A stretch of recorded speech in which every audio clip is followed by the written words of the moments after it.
DGP IGP conference PM Modi DGP conference में लेंगे हिस्सा। गृह मंत्री अमित शाह कॉन्फ्रेंस में भी रहेंगे मौजूद। आपको बता दें 2 दिवसीय 56वीं all India DGP IGP conference में कई मुद्दों पर अहम चर्चा होगी। देश भर के डीजीपी इस कॉन्फ्रेंस में मौजूद रहेंगे। शाम 7 बजे राजभवन वापस जाएंगे पीएम मोदी। राजभवन में विश्राम करेंगे पीएम मोदी। शाम 8 बजे पुलिस मुख्यालय में रात्रि भोज में शामिल होंगे पीएम मोदी। तो 56वें डीजीपी कॉन्फ्रेंस में आप बता दूं, जिस तरह से प्रधानमंत्री पहुंच रहे हैं वो संबोधित करेंगे। आज सुबह 9 बजे डीजीपी आईजीपी कॉन्फ्रेंस है और पीएम मोदी डीजीपी कॉन्फ्रेंस में हिस्सा लेंगे। तो कई मुद्दों पर कॉन्फ्रेंस में बातचीत होगी। देश भर के डीजीपी इस कॉन्फ्रेंस में शामिल होने वाले हैं। शाम 7 बजे राजभवन जाएंगे प्रधानमंत्री नरेंद्र मोदी। राजभवन में विश्राम करेंगे पीएम, आपको बता दें। तो राजभवन में विश्राम के बाद आपको बता दें 56वें इस ऑल इंडिया डीजीपी कॉन्फ्रेंस में वो हिस्सा लेने पहुंच रहे हैं। आज सुबह 9 बजे आपको बता दें कॉन्फ्रेंस में कई मुद्दों पर चर्चा होगी और देश भर के डीजीपी इस कॉन्फ्रेंस में हिस्सा लेंगे। गृह मंत्री अमित शाह कॉन्फ्रेंस में मौजूद रहेंगे। तो आपको बता दें 56वें डीजीपी सम्मेलन में शामिल होंगे। सुबह 9 बजे डीजीपी आईजीपी कॉन्फ्रेंस है और ये कॉन्फ्रेंस हो रही है 56वें कॉन्फ्रेंस है और 56वीं ऑल इंडिया डीजीपी कॉन्फ्रेंस है और कॉन्फ्रेंस में कई मुद्दों पर अहम चर्चा होगी। तो तमाम डीजीपी इसमें शामिल होंगे।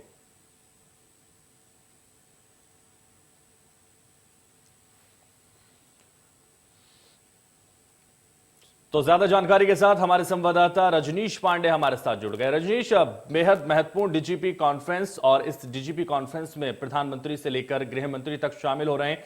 तमाम डीजीपी जो देश के हैं वो भी इसमें शामिल होंगे इस कॉन्फ्रेंस के अंदर। क्या कुछ जानकारी इसको लेकर आपके पास?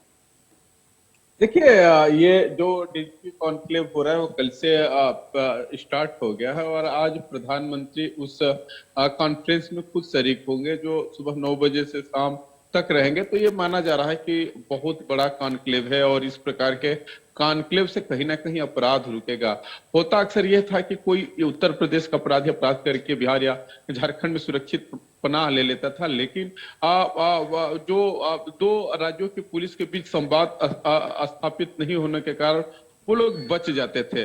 तो कहीं ना कहीं इस बात पे भी जोर होगा। तो क्योंकि संघीय पुलिस संघीय ढांचा का व्यवस्था अलग होता है लेकिन तालमेल बड़ा जरूरी होता है, तो इस पर भी चर्चा होगी। और लखनऊ के लिए बड़ा सौभाग्य की बात है जिस सिग्नेचर बिल्डिंग में ये मीटिंग हो रहा है, अपने आप में उसका एक सुंदरता की अगर बात करें या क्षेत्रफल की हिसाब से बात करें तो ऐसे सिग्नेचर बिल्डिंग का वो एशियाड में इसका नंबर है।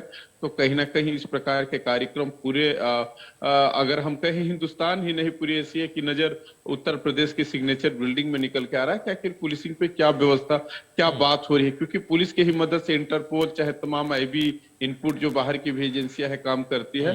तो कहीं ना कहीं इस प्रकार का मीटिंग, इस प्रकार का कार्यक्रम, इस प्रकार का कॉन्क्लेव एक उत्तर प्रदेश के लिए खासकर नया आयाम देगी। बिल्कुल, तो ये मीटिंग एक नया आयाम देगी और डीजीपी कॉन्फ्रेंस में जैसा कि आप बता रहे हैं जो एक अपराधी दूसरे राज्य में जाकर छुप जाता है उसको लेकर धरपकड़ के लिए ये जो एक रणनीति तैयार होगी, जो बातचीत होगी और एक राज्य से दूसरे राज्य में जो तालमेल बनाया जाएगा, इससे वाकई अपराध में कमी आ जाएगी। रजनीश,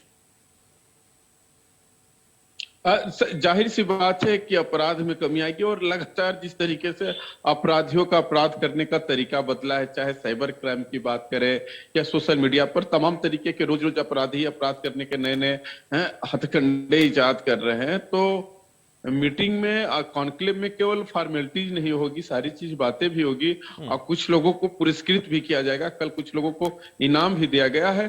तो जाहिर सी बात है कि कहीं ना कहीं इस प्रकार के कार्यक्रम, इस प्रकार के कॉन्क्लेव से पुलिस के भी मनोबल बढ़ेगा, अधिकारियों में संवाद स्थापित हो गए। जाहिर सी बात है कि जब सारे स्टेट के डीजीपी इकट्ठा होंगे तो एक दूसरे से फॉर्मेलिटी बात भी होगी।